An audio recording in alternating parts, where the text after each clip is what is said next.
Hello दोस्तों, नमस्कार। स्वागत है आपका हमारे यूट्यूब चैनल उत्तराखंड जी के वेरी इजी ट्रिक्स में। और आज की इस वीडियो में दोस्तों हम बात करेंगे उत्तराखंड परीक्षावाणी क्लास पार्ट 15 के बारे में। इससे पहले दोस्तों हम उत्तराखंड परीक्षावाणी क्लास में 14 तक के पार्ट के बारे में पढ़ चुके हैं, जिसमें हमने परीक्षावाणी क्लास का दूसरा लेसन और तीसरा लेसन उत्तराखंड के इतिहास वाला और राजनीतिक ढांचा वाला ये लेसन कर लिए थे। आज से हम दोस्तों परीक्षावाणी की इस सीरीज में अपने चौथे लेसन की शुरुआत कर रहे हैं, जो कि हमारा उत्तराखंड का भौगोलिक विभाजन के बारे में, यानी कि उत्तराखंड के ज्योग्राफी से संबंधित प्रश्न इस लेसन में रहने वाले हैं। तो ये लेसन दोस्तों आप लोगों के एग्जाम्स के पॉइंट ऑफ व्यू से बहुत महत्वपूर्ण है। हर एग्जाम में इस लेसन से 2 से 3 प्रश्न जरूर पूछे जाते हैं, तो इसलिए आपको ये सीरीज के सारे पार्ट्स देखने हैं। इससे पहले कि आपने अगर 14 पार्ट नहीं देखे हुए हैं तो दोस्तों आप वो पार्ट्स भी जरूर देख लीजिएगा।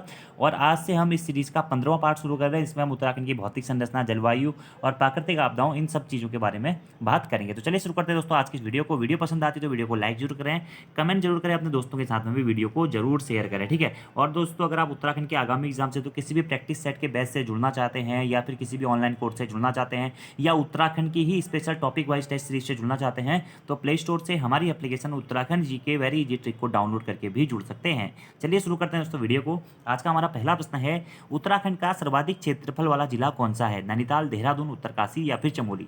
तो उत्तराखंड में सर्वाधिक क्षेत्रफल वाला जिला है दोस्तों कौन सा? चमोली जनपद उत्तराखंड में सर्वाधिक क्षेत्रफल वाला जिला है, ठीक है। चमोली जनपद का क्षेत्रफल कितना है?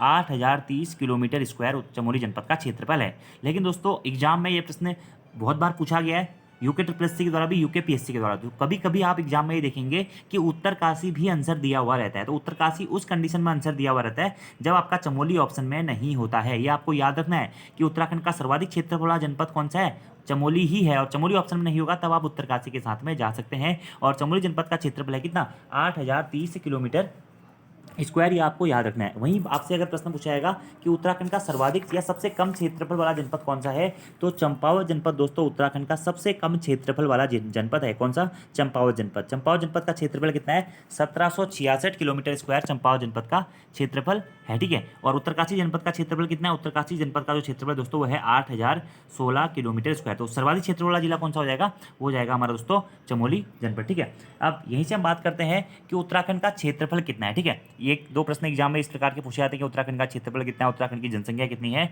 तो उत्तराखंड का कुल क्षेत्रफल है दोस्तों 53,483 किलोमीटर स्क्वायर। ये प्रश्न बहुत महत्वपूर्ण है और बहुत बार एग्जाम में भी पूछा जा चुका है कि उत्तराखंड का क्षेत्रफल कितना है।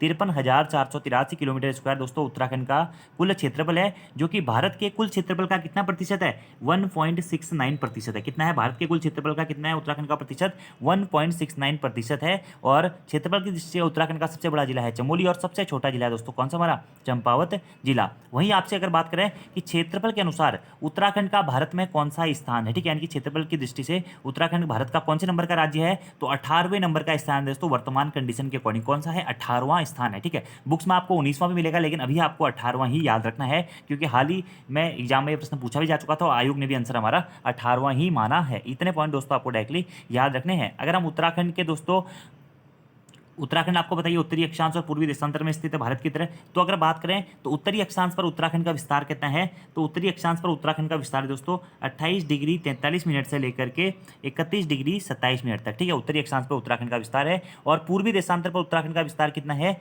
वह है दोस्तों 77 डिग्री 34 मिनट से लेकर के 81 डिग्री 2 मिनट तक हमारा पूर्वी देशांतर पर उत्तराखंड का विस्तार है। तो याद रखना दोस्तों उत्तराखंड का अक्षांशीय विस्तार कितना है पूछा जाएगा, तो 31 डिग्री 27 मिनट से आप 28 डिग्री 43 मिनट घटाएंगे तो उत्तराखंड का अक्षांशीय विस्तार निकल जाएगा कितना?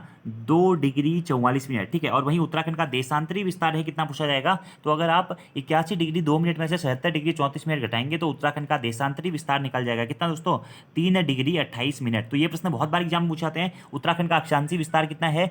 28 डिग्री 43 मिनट से लेकर 31 डिग्री 27 मिनट तक है। वहीं अक्षांशीय विस्तार एग्जैक्टली आपसे फिक्स लोकेशन में पूछेगा तो 2 डिग्री 44 मिनट है, ठीक है। और देशांतरी विस्तार किस के मध्य में? 77 डिग्री 34 मिनट से लेकर के 81 डिग्री 2 मिनट के मध्य में है। और देशांतरी विस्तार पूछेगा तो 3 डिग्री 28 मिनट उत्तराखंड का देशांतरी विस्तार है। उत्तराखंड राज्य का आकार कैसा है दोस्तों? उत्तराखंड राज्य का आकार आयताकार है। कैसा है? आयताकार है। और अगर उत्तराखंड राज्य की बात करें तो पूर्व से पश्चिम तक उत्तराखंड राज्य की लंबाई कितनी है? यह है 358 किलोमीटर। पूर्व से लेकर पश्चिम तक उत्तराखंड राज्य की लंबाई कितनी है? 358 किलोमीटर है। और उत्तर से दक्षिण तक, यानी कि ऊपर से नीचे तक उत्तराखंड राज्य की चौड़ाई कितनी है, ये है दोस्तों 320 किलोमीटर। कितना है, 320 किलोमीटर है। तो यहाँ पे मैंने ओवरव्यू आपको बता दिया दोस्तों उत्तराखंड राज्य का, ये पॉइंट आपको डायरेक्टली याद रखना है, ठीक है। अब यहीं से एक दो पॉइंट और बताऊं कि उत्तराखंड राज्य के कुल क्षेत्रफल में कितना भाग पर्वतीय और कितना भाग मैदानी है, तो 86.07% जो भाग है दोस्तों उत्तराखंड के कुल क्षेत्रफल का, ये पर्वतीय भाग है, और 13.93% जो भाग है दोस्तों उत्तराखंड का, ये आपका मैदानी भाग है, ठीक है। अब इतने फैक्ट मैंने आपको बताया ना, आगे इस लेसन में आपको इस जो फैक्ट मैंने आपको बताया इससे ही बहुत सारे प्रश्न देखने को मिलेंगे, तो आप ये फैक्ट नोट डाउन कर लीजिएगा, याद कर लीजिएगा, आगे आपके बहुत ज्यादा काम आने वाले हैं। तो आंसर हो जाएगा इसका चमोली। दूसरा हमारा प्रश्न है, उत्तराखंड के कुल कितने जिले हैं। उत्तराखंड में कुल कितने जिले हैं दोस्तों, उत्तराखंड में कुल 13 जनपद हैं। 13 जनपद हैं, जिसमें से 6 जनपद कुमाऊं मंडल में है दोस्तों, और 7 जनपद गढ़वाल मंडल में है, आपको याद रखना है। और दोस्तों अगर आपको ये जानना है कि उत्तराखंड का कौन सा जिला कब बना, किस से अलग होकर बना, कितनी कितनी सीमाएं बनाता है, तो ये सारे फैक्ट दोस्तों मैंने एक वीडियो बना रखा है, उत्तराखंड जिला दर्शन, उत्तराखंड के सभी जनपद एवं उसके निर्माण वर्ष by Uttarakhand GK very easy trick, आप सर्च कीजिएगा, आपको वीडियो मिल जाएगा। उसमें मैंने डिटेल से दोस्तों बता रखा है कि उत्तराखंड का कौन सा जिला कब बना, कहाँ से अलग होकर बना, किन किन जिलों से मिलकर बना, कौन से मंडल से अलग होकर बना, ये सारे जो छोटे मोटे फैक्ट्स होते हैं मैंने सब आपको उसमें बता रखे हैं, तो ये आप उस वीडियो से देख लीजिएगा।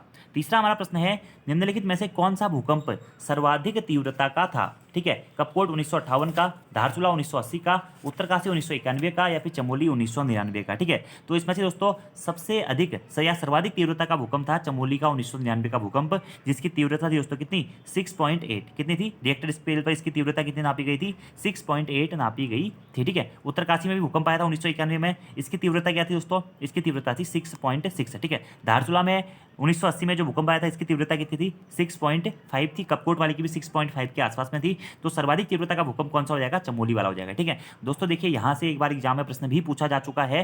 किस प्रकार का प्रश्न पूछा गया था मैं आपको बता देता हूँ कि चमोली जनपद में भूकंप कब आया था, ठीक है। तो सन के हिसाब से वो प्रश्न एग्जाम में आपसे अलग अलग टाइम पे पूछे जाते रहे हैं कि चमोली जनपद में भूकंप कब आया था। तो ये डेट आपको याद रखनी है, 29 मार्च 1999 को, ठीक है। वैयक्तिक साहित्य के एग्जाम पेपर में प्रश्न आया था कि चमोली जनपद में भूकंप कब आया था, 29 मार्च 1999 को चमोली जनपद में भूकंप आया था, ठीक है। उत्तरकाशी जनपद में भूकंप कब आया था, 20 अक्टूबर 1991 को, 20 अक्टूबर 1991 को दोस्तों उत्तरकाशी जनपद में भूकंप आया था, ठीक है।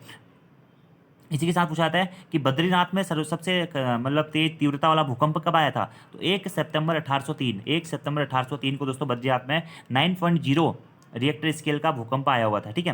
तो ये भूकंप के बारे में भी आपको छोटे मोटे फैक्ट्स याद रखना है कि कौन सा भूकंप कब आया था, ठीक है। और उत्तरकाशी में भी दोस्तों 1803 में एक भूकंप आया था, 22 मई 1803 को, ठीक है। उसके साथ ही धारचूला, चमोली, कपकोट, आपका उत्तरकाशी, इन क्षेत्रों में लगातार हमारे भूकंप आते रहे हैं। तो आंसर के अकॉर्डिंग इसका आंसर हो जाएगा दोस्तों क्या, चमोली 1999, आपको याद रखना है। और यहीं से दोस्तों अब हमारा 1 से 2 पॉइंट और आते हैं कि अगर हम बात करें भूकंप की दृष्टि से, तो भूकंप की दृष्टि से भारत को कुल 5 भूकंपीय जोनों में बांटा गया है। इन 5 भूकंपीय जोनों में से दोस्तों उत्तराखंड में 2 भूकंपीय जोन आते हैं, एक आता है जोन 4 और जोन 5। उत्तराखंड के जनपदों को कितने जोन में रखा गया है, 2 जोन्स में रखा गया दोस्तों, जोन 4 और जोन 5, ठीक है। और अगर भारत की दृष्टि से देखा जाए तो भूकंपीय क्षेत्रों को कितने जोनों में विभाजित किया गया है, 5 जोनों में विभाजित किया गया है, जिसमें से 2 जोन हमारे उत्तराखंड में पड़ते हैं। अगर हम बात करें जोन 4 की, तो जोन 4 में दोस्तों उत्तराखंड के कौन कौन से जनपद आते हैं, ठीक है। जोन 4 में बात करें तो इसमें 7.01 से लेकर 9 तक की तीव्रता वाले भूकंप आते हैं दोस्तों जोन 4 में। और इसमें उत्तराखंड के कौन कौन से जिले हैं, देहरादून जनपद है, टिहरी गढ़वाल जनपद है, उत्तरकाशी जनपद है, नैनीताल जनपद है, उधम सिंह नगर जनपद है, ठीक है। ये हमारे जोन 4 के अंतर्गत आते हैं। वहीं जोन 5 में कौन कौन से जनपद आते हैं दोस्तों, तो जोन 5 में दोस्तों हमारे चमोली, रुद्रप्रयाग, अल्मोड़ा, बागेश्वर, पिथौरागढ़ और चंपावत वाले जनपद हमारे जोन 5 के अंतर्गत आते हैं, ये आपको याद रखना है।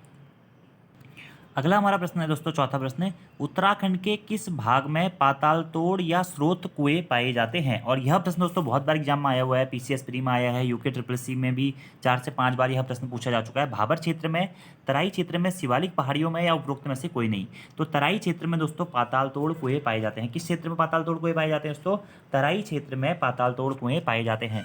अब दोस्तों यहाँ से आपको एक पॉइंट अगर याद रखना है, अगर आपसे प्रश्न पूछाता है कि धरातली विन्यास, स्तर, शैलक्रम या उच्चावच स्वरूपों के आधार पर उत्तराखंड राज्य को कितने भौगोलिक या भौतिक क्षेत्रों में विभाजित किया गया है, तो धरातली विन्यास के आधार पर या शैलक्रम के आधार पर या उच्चावच स्वरूप के आधार पर उत्तराखंड राज्य को 8 भौगोलिक या भौतिक क्षेत्रों में विभाजित किया गया है। ये 8 भौगोलिक क्षेत्र कौन कौन से हैं दोस्तों, गंगा का मैदानी क्षेत्र, दूसरा है तराई क्षेत्र, तीसरा है भाबर क्षेत्र, चौथा है शिवालिक क्षेत्र, पांचवा है दून या द्वार क्षेत्र, छठा है लघु या मध्य हिमालयी क्षेत्र, सातवां है बृहत या उच्च हिमालयी क्षेत्र और आठवां है दोस्तों हमारा ट्रांस हिमालयी क्षेत्र। इन 8 हिमालयी क्षेत्रों में बांटा जा चुका है, जिसमें सबसे दक्षिणी जो भाग है वह है गंगा का मैदानी क्षेत्र और सबसे उत्तरी जो भाग है दोस्तों वह है ट्रांस हिमालयी क्षेत्र। ठीक है, तो इसी के संबंध में यह प्रश्न है कि किस भाग में पाताल तोड़ स्रोत या कुएं पाए जाते हैं। तो तराई क्षेत्र में दोस्तों पाताल तोड़ कुएं या स्रोत पाए जाते हैं। अगर हम तराई क्षेत्र की बात करें दोस्तों तो उत्तराखंड में 7 या 8 किलोमीटर के आसपास में, किलोमीटर स्क्वायर के आसपास में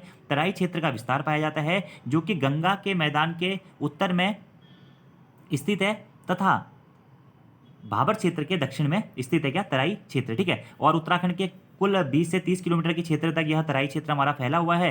अधिकांशतः दोस्तों हमारा जो पौड़ी गढ़वाल तथा नैनीताल जनपद का दक्षिणी क्षेत्र है और उधमसिंह नगर जनपद का अधिकांशतः क्षेत्र हमारा तराई जनपद के अंतर्गत आता है। ठीक है, तराई क्षेत्र के अंतर्गत दोस्तों हमारी महीन कड़ों वाली अवसादी भूमि पाई जाती है, जो कि दलदली भूमि होती है और कृषि हेतु बहुत उत्पादक भूमि के रूप में इसे जाना जाता है। ठीक है, इस क्षेत्र में पाताल तोड़ कुएं भी पाए जाते हैं। पाताल तोड़ कुएं को दोस्तों एटिशियंस वेल्स भी कहा जाता है। ठीक है, और उत्पादकता की दृष्टि से हमारा तराई क्षेत्र बहुत महत्वपूर्ण होता है। ठीक है, तराई क्षेत्र और भाबर क्षेत्र का निर्माण कैसे होता है आप लोगों को पता है कि हिमालय से जो हमारी नदियाँ बहकर आती है तो अपने साथ में कई कंकड़ पत्थर मिट्टी अवशेप उनको बहाकर लेके आती है। उसमें से जो भी ऊबड़ खाबड़ वाली मिट्टी कंकड़ पत्थर तथा मोटे बालू से युक्त क्षेत्र होता है, मतलब मोटा बालू जो होता है वो भाबर क्षेत्र में बिछा देता है। उसके बाद में जो महीन मिट्टी या पतली मिट्टी होती है या अवसादु वाली मिट्टी होती है, दलदली मिट्टी होती है, उसे तराई क्षेत्र में आकर बिछा देती है। ठीक है, तो वही तराई क्षेत्र का निर्माण हमारा होता है और उससे फिर हमारा कृषि हेतु उत्पादक क्षेत्र के रूप में भी तराई क्षेत्र को जाना जाता है, जिसमें गेहूं, आलू, चावल, गन्ना आदि फसलों का भी उत्पादन किया जाता है।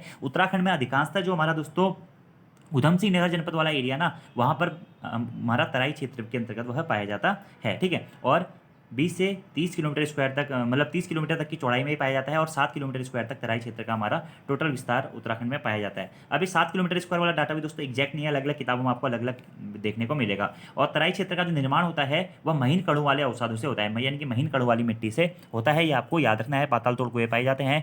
उधमसिंह नगर का जनपद का जो रुद्रपुर, खटीमा, किच्छा, सितारगंज, बाजपुर वाला गदरपुर वाला एरिया है वह तराई क्षेत्र के अंतर्गत आता है। ठीक है, यहाँ पर दोस्तों उपोष्ण प्रकार की जलवायु पाई जाती है। दलदली मिट्टी होने के कारण यहाँ पे धान और गन्ने की फसल सर्वाधिक पाई जाती है। किस क्षेत्र में? तराई क्षेत्र में। अवसादी चट्टानों से इसका निर्माण हुआ है। अगले प्रश्न की बात करते हैं दोस्तों, निम्न में से कौन उत्तराखंड का जिला नहीं है? बागेश्वर, चंपावत, रुद्रप्रयाग या फिर रुद्रपुर। ठीक है, तो कौन सा जिला उत्तराखंड का नहीं है दोस्तों? तो इसमें से रुद्रपुर हमारा उत्तराखंड का जिला नहीं है। रुद्रपुर जिला नहीं है। रुद्रपुर की जगह पे क्या है? उधमसिंह नगर दोस्तों उत्तराखंड का जिला है और उधमसिंह नगर जनपद का मुख्यालय है रुद्रपुर में। तो कौन सा उत्तराखंड का जिला नहीं है? रुद्रपुर जिला नहीं है। ठीक है, बागेश्वर जिला है, चंपावत जिला है, रुद्रप्रयाग जिला। और बागेश्वर, चंपावत और रुद्रप्रयाग तीनों जनपदों की स्थापना कब हुई थी दोस्तों?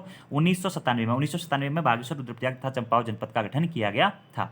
अगले प्रश्न की बात करते हैं दोस्तों, उत्तरांचल के निम्न जनपदों में से कौन सा नेपाल की सीमा से लगा हुआ है? पौड़ी गढ़वाल, पिथौरागढ़, उत्तरकाशी या फिर उपरोक्त में से कोई नहीं। तो देखिए दोस्तों, उत्तराखंड दो देशों के साथ में अपनी अंतर्राष्ट्रीय सीमा साझा करता है। ये आप सभी लोगों को पता है। ये दो देश कौन कौन से हैं? पहला देश है दोस्तों चीन और दूसरा है नेपाल। चीन और नेपाल के साथ में उत्तराखंड अपनी अंतर्राष्ट्रीय सीमा साझा करता है। अगर हम बात करें चीन की, तो चीन से उत्तराखंड के 3 जनपद अपनी सीमा साझा करते हैं, उत्तरकाशी जनपद, चमोली जनपद और पिथौरागढ़ जनपद। और वहीं हम नेपाल की बात करें तो नेपाल देश से भी उत्तराखंड के 3 जनपद अपनी अंतर्राष्ट्रीय सीमा साझा करते हैं। कौन कौन से? पिथौरागढ़ जनपद, चंपावत जनपद और उधमसिंह नगर जनपद। ठीक है, ये आपको डायरेक्टली याद रखना है दोस्तों कि उत्तराखंड कितने देशों के साथ में अपनी अंतर्राष्ट्रीय सीमा साझा करता है? उत्तराखंड 2 देशों के साथ में अपनी अंतर्राष्ट्रीय सीमा साझा करता है। 2 देश कौन कौन से हैं? चीन और कौन सा दोस्तों? नेपाल। ठीक है, चीन के साथ में उत्तराखंड के कौन कौन से जिले अपनी सीमा साझा करते हैं? तो चीन के साथ में उत्तराखंड के 3 जिले अपनी सीमा साझा करते हैं। ठीक है, कौन कौन से? उत्तरकाशी, चमोली तथा पिथौरागढ़। ठीक है, और वहीं अगर आपसे बात करें नेपाल के साथ में उत्तराखंड के कितने जिले अपनी सीमा साझा करते हैं? 3 जिले, पिथौरागढ़, चंपावत और उधमसिंह नगर। ठीक है, और बात करें कि उत्तराखंड के कितने जिले अंतर्राष्ट्रीय सीमा बनाते हैं, तो उत्तराखंड के दोस्तों 5 जिले अंतर्राष्ट्रीय सीमा का निर्धारण करते हैं। ठीक है, अब वो 5 जिले अंतर्राष्ट्रीय सीमा बनाते हैं। कौन कौन से 5 जिले हैं? वही हैं दोस्तों उत्तरकाशी, चमोली, पिथौरागढ़, चंपावत और उधमसिंह नगर। ठीक है, सर्वाधिक अंतर्राष्ट्रीय सीमा बनाने वाला जिला कौन सा है दोस्तों? वो है पिथौरागढ़ जनपद, क्योंकि पिथौरागढ़ चीन और नेपाल दोनों देशों के साथ में अपनी अंतर्राष्ट्रीय सीमा बनाता है। ये पॉइंट आपको डायरेक्टली याद रखने हैं। अब प्रश्न की बात करते हैं, उत्तरांचल के निम्न जनपदों में से कौन सा जनपद नेपाल की सीमा से लगा है? पौड़ी गढ़वाल, पिथौरागढ़, उत्तरकाशी या उपरोक्त में से कोई नहीं। तो मैंने आपको बता ही दिया, पिथौरागढ़ जनपद नेपाल तथा चीन दोनों के साथ में अपनी अंतर्राष्ट्रीय सीमा साझा करता है। ठीक है, तो आंसर हो जाएगा दोस्तों क्या? पिथौरागढ़। ठीक है, वहीं अगर बात करें उत्तराखंड में अंतर्राष्ट्रीय सीमा की कुल लंबाई कितनी है दोस्तों? 625 किलोमीटर दोस्तों उत्तराखंड में अंतर्राष्ट्रीय सीमा की कुल लंबाई है, जिसमें से 275 किलोमीटर सीमा दोस्तों उत्तराखंड नेपाल के साथ में साझा करता है, और वहीं 350 किलोमीटर की जो सीमा है उत्तराखंड वह चीन देश के साथ में अपनी सीमा साझा करता है। ये पॉइंट दोस्तों आपको बहुत महत्वपूर्ण है, याद रखने हैं, ठीक है। और अगर वहीं से आपसे बात करें कि उत्तराखंड कितने राज्यों के साथ में अपनी अंतर्राज्यीय सीमा साझा करता है, तो उत्तराखंड दोस्तों 2 राज्यों के साथ में अपनी अंतर्राज्यीय सीमा साझा करता है, हिमाचल प्रदेश और उत्तर प्रदेश। हिमाचल प्रदेश और उत्तर प्रदेश के साथ में उत्तराखंड अपनी अंतर्राज्यीय सीमा साझा करता है। अगले प्रश्न की बात करते हैं, निम्नलिखित में से कौन सा उत्तरांचल का सबसे ऊंचा पर्वत शिखर है? बद्रीनाथ पर्वत शिखर, कामेट पर्वत शिखर, केदारनाथ पर्वत शिखर या फिर नंदा देवी पर्वत शिखर? तो आप लोगों को पता ही है दोस्तों, नंदा देवी पर्वत चोटी जो है या नंदा देवी पश्चिमी पर्वत शिखर जो है वह उत्तराखंड का सर्वाधिक ऊंचा या राज्य का सर्वोच्च शिखर माना जाता है। कौन सा? नंदा देवी पर्वत शिखर, जिसकी ऊंचाई कितनी दोस्तों? 7,817 मीटर हमारा नंदा देवी चोटी की ऊंचाई है। यह है नंदा देवी पश्चिमी चोटी, ठीक है दोस्तों, और ये उत्तराखंड की सबसे ऊंची स्थित चोटी है। और उत्तराखंड में अधिकांशतः जो हमारा पर्वत शिखर या चोटियां पाई जाती हैं वह किस क्षेत्र में पाई जाती हैं? तो बृहद या उच्च हिमालयी क्षेत्रों में अधिकांशतः हमारी चोटियां पाई जाती हैं, जिसमें से राज्य का सर्वोच्च या सबसे ऊंचा पर्वत शिखर कौन सा है दोस्तों? वह है नंदा देवी पर्वत शिखर, जिसकी ऊंचाई है 7,817 मीटर। राज्य का दूसरा सबसे ऊंचा शिखर कौन सा है दोस्तों? दूसरा सबसे ऊंचा शिखर है कामेट पर्वत शिखर, ठीक है, जिसकी ऊंचाई है 7,756 मीटर। यह प्रश्न भी एग्जाम में पूछा जा चुका है। और नंदा देवी पर्वत शिखर कौन से जनपद में स्थित दोस्तों? चमोली जनपद में स्थित है। कामेट पर्वत शिखर भी हमारा कौन से जनपद में स्थित है? चमोली जनपद में ही स्थित है, ठीक है। ये पॉइंट भी आपको डायरेक्टली नोट डाउन करने हैं। वहीं हम बात करें केदारनाथ पर्वत शिखर की, तो केदारनाथ पर्वत शिखर दोस्तों हमारा चमोली और उत्तरकाशी के मध्य में स्थित है, जिसकी ऊंचाई है 6,968 मीटर, 6,968 मीटर। बद्रीनाथ पर्वत शिखर की बात करें तो ये चमोली जनपद में स्थित है, जिसकी ऊंचाई है 7,140 मीटर। ये पॉइंट आपको डायरेक्टली याद रखने हैं सब। और अगर आप आपसे पूछा है उत्तराखंड का सबसे ऊंची पर्वत श्रृंखला, नंदा देवी पर्वत श्रृंखला, जो कि चमोली जनपद में स्थित है। गढ़वाल मंडल की सबसे ऊंची पर्वत श्रृंखला नंदा देवी पर्वत श्रृंखला। वहीं आपसे पूछा जाएगा कि कुमाऊं जनपद की सबसे ऊंची पर्वत चोटी कौन सी है? तो पंचाचूली पर्वत चोटी, जो कि कहां पड़ती है? पिथौरागढ़ जनपद में दोस्तों पंचाचूली पर्वत चोटी, जिसकी ऊंचाई है 6,904 मीटर। यह पिथौरागढ़ जनपद की या कुमाऊं की सबसे ऊंची चोटी के रूप में जानी जाती है। ये पॉइंट दोस्तों आपको डायरेक्टली याद रखने हैं। माणा पर्वत शिखर भी चमोली में है, बद्रीनाथ पर्वत शिखर चमोली में स्थित है, चौखंबा पर्वत शिखर चमोली में स्थित है, त्रिशूल पर्वत शिखर भी दोस्तों चमोली में स्थित है, सतोपंथ पर्वत शिखर चमोली में स्थित है, द्रोणगिरी या दूनागिरी पर्वत शिखर चमोली में स्थित है, गंधमादन पर्वत शिखर भी हमारा चमोली जनपद में ही स्थित है। तो प्रश्न में एग्जाम में कभी बार ये प्रश्न एग्जाम में पूछा जा चुका है कि उत्तराखंड में सर्वाधिक पर्वत कौन से जनपद में पाए जाते हैं? तो चमोली जनपद में सबसे ज्यादा पर्वत पाए जाते हैं। वहीं एक बार प्रश्न एग्जाम में दोस्तों पहले पूछा जा चुका है कि जैलंग पर्वत शिखर किस जनपद में स्थित? जैलंग पर्वत शिखर भी आपका उत्तरकाशी जनपद में है स्थित है, जैलंग पर्वत शिखर, जो कि हमारा ये सभी पर्वत शिखर बृहद या उच्च हिमालयी क्षेत्रों के अंतर्गत आते हैं। अगला प्रश्न है दोस्तों 8वां, निम्न में से उत्तरांचल प्रदेश का कौन सा स्थान पहाड़ों की रानी के नाम से जाना जाता है? तो पहाड़ों की रानी के नाम से दोस्तों मसूरी को जाना जाता है। किस नाम से? पहाड़ों की रानी के नाम से, ठीक है। और पहाड़ों की रानी मसूरी। वहीं पहाड़ों का राजा पूछेगा दोस्तों, तो पहाड़ों का राजा कौन है? चक्राता। चक्राता कहाँ पड़ता है? देहरादून जनपद में से पहाड़ों का राजा कहता है, और मसूरी को दोस्तों पहाड़ों की रानी के नाम से जाना जाता है। अब वहीं हम बात करें मसूरी की दोस्तों, तो मसूरी कौन से हिमालयी क्षेत्र के अंतर्गत आता है दोस्तों? तो मसूरी हमारा मध्य हिमालयी क्षेत्र के अंतर्गत आता है मसूरी, ठीक है। किस हिमालयी क्षेत्र के अंतर्गत आता है? मध्य हिमालयी क्षेत्र या लघु हिमालयी क्षेत्र के अंतर्गत दोस्तों हमारा मसूरी आता है, जिसे पहाड़ों की रानी भी कहा जाता है, ठीक है। और मध्य हिमालयी क्षेत्र का विस्तार उत्तराखंड में अगर पूछा है कि सबसे ज़्यादा विस्तार किस हिमालय का है, तो लघु या मध्य हिमालयी क्षेत्र का विस्तार दोस्तों उत्तराखंड में सबसे अधिक पाया जाता है। उत्तराखंड के कुल 9 जनपदों में दोस्तों हमारा लघु या फिर मध्य हिमालयी क्षेत्रों का विस्तार पाया जाता है। तो आंसर हो जाएगा दोस्तों क्या? मसूरी, ठीक है। अगला प्रश्न बात करते हैं किंगरी बिंगरी, नीति, सैलसाल और धर्मा। ये क्या है दोस्तों? धर्मा या फिर दारमा। तो ये क्या है दोस्तों? हमारे ये दर्रे हैं। किंगरी, नीति, सैलसाल और दारमा या धर्मा, ये क्या दोस्तों? हमारे दर्रे हैं। क्या है? दर्रे हैं, ठीक है। अब यही बात करें कि किंगरी बिंगरी दर्रा किसके मध्य में पाया जाता है, मतलब किस किस के मध्य में स्थित है, या माणा दर्रा किस किस के मध्य में स्थित है, नीति दर्रा किस किस दर्रे के मध्य, मतलब किस किस देश के मध्य में है, या अंतर्राज्यीय है, राष्ट्रीय है। तो दर्रे भी अलग अलग प्रकार के होते हैं, आपको बताया, ठीक है। तो यहाँ पर क्या है? किंगरी बिंगरी, नीति और सैलसाल और दारमा, ये क्या है दोस्तों? ये हमारे दर्रे हैं। क्या हैं? दर्रे हैं, जिसमें से किंगरी बिंगरी दर्रा कहाँ पाया जाता है दोस्तों?